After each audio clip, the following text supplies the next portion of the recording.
Money is just a number in a database. That's what it is. And it's primarily an information mechanism for labor allocation. Cryptocurrency is reforming our world. It has taken our view of how money works, pulled it apart, and put it back together. Like, who knew even as little as 15 years back that your possessions didn't have to be felt, touched, or seen for them to exist? But in today's world of cryptocurrencies, this concept is very normal. So how far will cryptocurrency go? Will it become the next reserve currency? Here's why cryptocurrency will replace the US dollar. The US dollar currently holds the position of world's primary reserve currency. It's everywhere. The global economy partially runs on the US dollar, with major assets like oil, gold, and coal being valued in the US dollar. So is the dollar coming down anytime soon? Let's first explore its history. Trust you. I wouldn't trust you. In fact, I wouldn't trust any single person. But I might trust everyone. The US dollar's history. Back when the Second World War happened, countries like England and France, which were allies with the US, sent their gold reserves over to the United States. This was to protect those reserves from being stolen by the enemy during war. Once the war ended, the Allies wanted nothing but financial stability. So in a small town in New Hampshire named Bretton Woods, an arrangement was signed declaring the US dollar as the worldwide reserve currency. The US dollar was trusted as a store of value as well as a medium of exchange. But even that didn't last long. Soon enough, the US faced the Vietnam War, the New Deal, and much more, which sent the US dollar floating. But even without any gold backing its value, the US dollar still remained the global standard of currency. So how does cryptocurrency lessen the need for a currency like the dollar? Let's take a look into the creation of the first cryptocurrency, Bitcoin, and blockchain next. The idea is you don't have a central record of transactions. Instead, you distribute many, many copies of this ledger around the world. Each owner of each copy records every transaction. Cryptocurrency's birth. The first cryptocurrency ever was created just 11 years ago. Bitcoin was created by Satoshi Nakamoto, who also created blockchain as the ledger to go with it. Over the years, both Bitcoin and blockchain have completely revolutionized the way we know finance. Things like asymmetric cryptography, hash functions, digital signatures, and append-only timestamp logs can make the entire internet more secure. That's all thanks to Bitcoin. Also, ever since Bitcoin came into existence, thousands of other cryptocurrencies, also known as altcoin, have also entered the space. Alongside Bitcoin, these altcoins have grown tremendously over the years, and it seems now that there's no stopping them. Coins like Ethereum and Dogecoin offer different functions with the same virtual asset models. Suffice to say, cryptocurrency has grown so much that even small derivatives are a huge part of the finance world. Individuals, small and large companies alike, are also recognizing the importance of this new phenomenon. Thousands are trading on the daily, and even more learning about cryptocurrencies. And while we're at it, let's also look at some of the benefits of cryptocurrencies replace the US dollar. So, to buy something using cryptocurrency, I give the shop my details. The shop asks all the bookkeepers if I'm good for the money. The bookkeepers all check their records. The benefits of cryptocurrency. First and foremost benefit of cryptocurrency is its anonymity. You can make transactions using virtual currency without your name being attached to them, unlike traditional banking. Also, cryptocurrencies aren't at all dependent on the US dollar, so that takes away the control that the dollar has over your finances. So 1, nobody finds out that it's you who just sent someone the tip in another country. And 2, you don't need dollars for it. Next comes limited supply. While it's true that not all cryptocurrencies are limited in supply, let's just talk about Bitcoin for now. Bitcoin, as the largest cryptocurrency in the world today, has its famous 21 million supply limit attached to it. When the supply is limited, as basic economics states, the good inevitably increases in value. This means that Bitcoin is bound to be worth more and more over time. The dollar, on the other hand, gets printed by literal printers. This means there's no limit to it.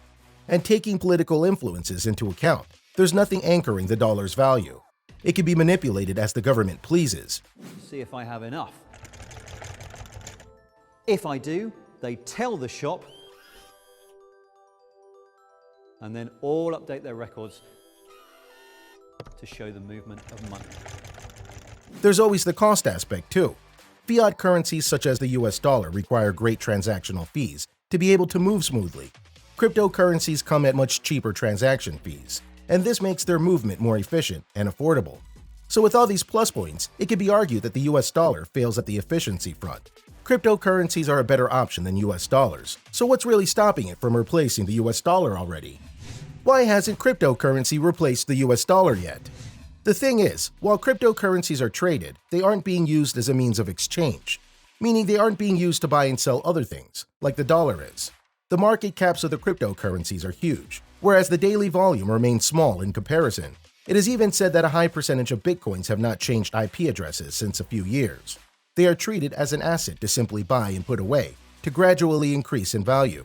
This means that cryptocurrency is not known for a use case like being a medium of exchange. Plus, the fact that complete transparency is required for the adoption of cryptocurrency makes things a little difficult. There's no way that a forged transaction can make it in. If I try to alter a ledger, it won't match all of the other copies, and it gets rejected. When each and every transaction will be stored on the blockchain forever, many common practices will become virtually impossible. This includes corruption, and with the governments of the world currently controlling all the money, corruption is understandably a common concept. It really makes you think whether this huge source of income for a lot of powerful people would simply be halted. Would the governments want less corruption? This aspect definitely creates the incentive to put barriers in cryptocurrency's success. And political issues like this have definitely slowed down the adoption too. There's always the volatility issue as well. Cryptocurrencies are highly volatile because their values are determined through speculation. This strips cryptocurrencies from that stability that is needed by a currency to function smoothly. And considering how this factor is an inherent one, and there's nothing that can be done, also raises many questions. But there are other problems that cryptocurrencies need to solve too, and speed is one of them. Visa could take on more than 70,000 transactions per second, while Bitcoin manages only a percentage. Oh, and one of them, at random, will be given a reward of some newly created cryptocurrency. Not to mention how the risks right now are immense too. Speaking of risks, let's look at some in detail, and also if getting around them is easy or not. Risks attached to cryptocurrencies. While cryptocurrency is a game changer, there are some risks that, if not tackled, could take away from cryptocurrency's reliability. These risks specific to cryptocurrency include lost hardware, lost passwords, hacking, scamming, and extension, just to name a few. You should also note the fact that while the central exchange protects users against these threats, cryptocurrency exchanges may not. This makes cryptocurrencies less secure for its users. Another interesting thing to note is that the main principle of cryptocurrency trade, which are of confidentiality, integrity, and availability, are found in the crypto wallet.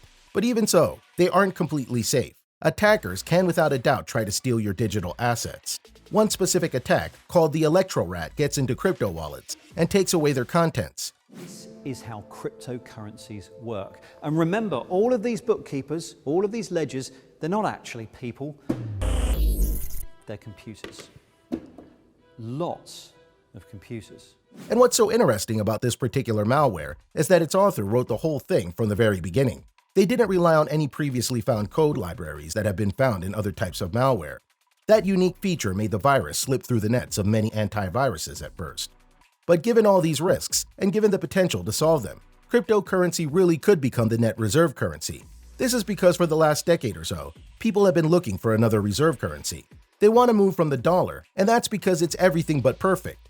It might not even be stretching it if we say that the US dollar is only being used and supported to this day because there's no suitable alternative yet. There are no other fiat currencies that can go as far as the US dollar, not the British pound or the euro.